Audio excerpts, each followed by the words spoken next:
All right, so there's a lot of unnecessary ignorance and misunderstanding regarding the plight of my fellow black people.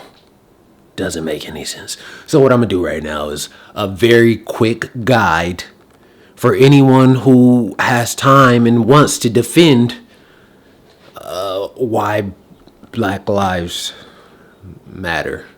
So first, let me note that the number one method for accumulating wealth in the United States is through home ownership. Buying a house is hard. Trust me, the home ownership comment was relevant. But stereotype number one, black people are lazy and they want handouts. All right, well, what are handouts? From 1933 to 1939, the New Deal created a bunch of new jobs, public reforms, and gave subsidized housing to white people. It was not given to black people because of Jim Crow. Only 3% of black people received any type of funding for anything. Next up, we have the GI Bill. The GI Bill was generated after World War II to provide assistance for veterans. It provided around $95 billion worth of programs in the areas of low interest home rates for mortgages, stipends for college. The only problem, Congress wrote this bill up and they gave it to states. The states used it towards their bias to give these primarily to white people. For example, in the state of Mississippi in 1947, there were 3,229 loans given for homes, businesses, all that good stuff. Out of those 3,229, 2 were given to blacks. Wow, that's crazy. And that's also handout number 2 for whites. And then, of course, we have redlining. I think we all know what this is, but redlining is basically when banks and lenders refuse to give loans to people of color, or they refuse to give loans for black people to renovate their houses, or they refuse to give loans to black people who might want to move into a white neighborhood. Redlining still exists today, but it's known as reverse redlining, where a bank or a lending company will give black people a loan, but it's usually what people would consider a predatory loan with a super high interest rate, and they're just looking to foreclose on the house. If you remember, the number one way of accumulating wealth is through home ownership. This is important because what it does for the community, like when you're driving through a white neighborhood and you see this huge 4-year college, and then someone tells you that huge 4-year college is a high school. Then someone tells you that this high school looks the way it looks because of the funding that it gets. And then you understand that the major funding source for colleges is through property taxes. And then through the property taxes, you get better education and you get more opportunities. You even get more sports. You get lacrosse. You get hockey. That's crazy. And you get swimming pools. But on a more serious note, you get more career opportunities, more STEM classes, technology, science. You get more calculus classes. These are not afforded to black students.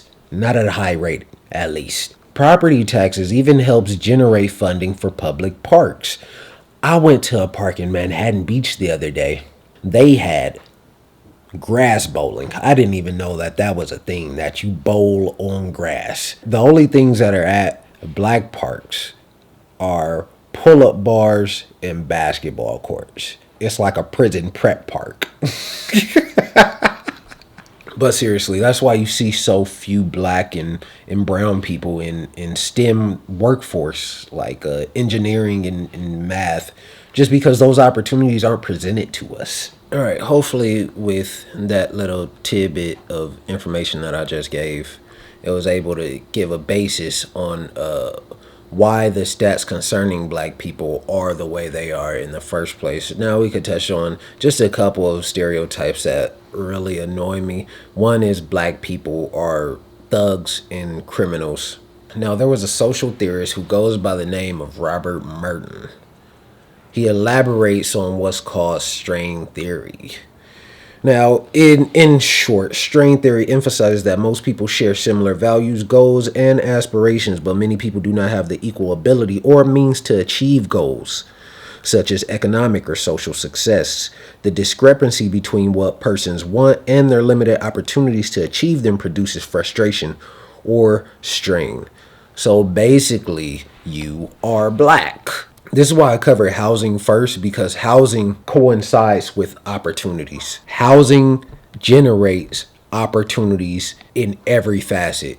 And those opportunities are found through school, they're found through work, they're just found through new experiences. So when you're locked out of wealth, you're locked out of home ownership, and then you're kind of locked out of opportunities. And people talk about like the NBA or music.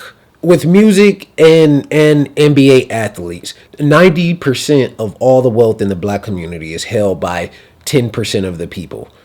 And that's athletes and entertainers.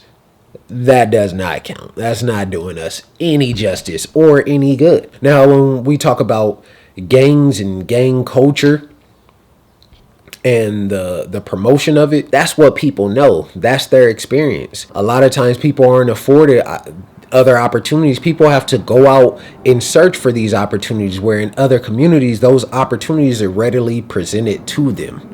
Man, it's just like Aladdin. The scene where he has the monkey assist him in stealing that melon. He wasn't stealing the melon because he was Arab. He was stealing the melon because he was hungry and he was poor. And I looked it up. He is Arab, or the character supposed to be Arab. All right, moving on. Another one that's fairly annoying is, what about black on black crime? It does exist, just like white on white crime, or Asian on Asian crime, or Latino on Latino crime, or lion on lion. What about those lions killing other lions? They do that all the time.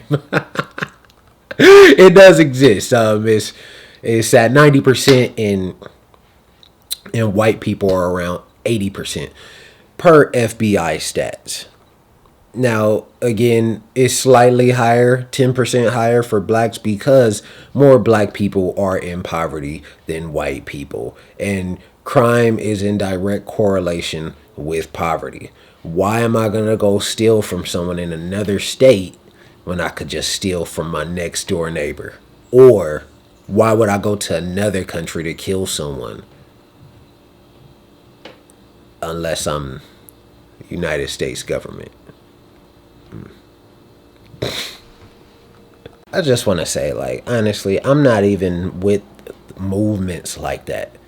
I'm not even with the Black Lives Matter movement. I understand it, though, and it makes sense.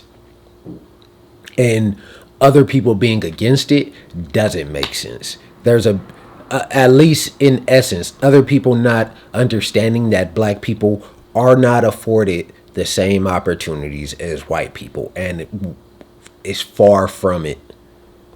So not having that basic understanding makes no sense. To put any onus on the crime, or there needs to be more of a police presence, that just puts a band-aid it puts a band-aid over the problem.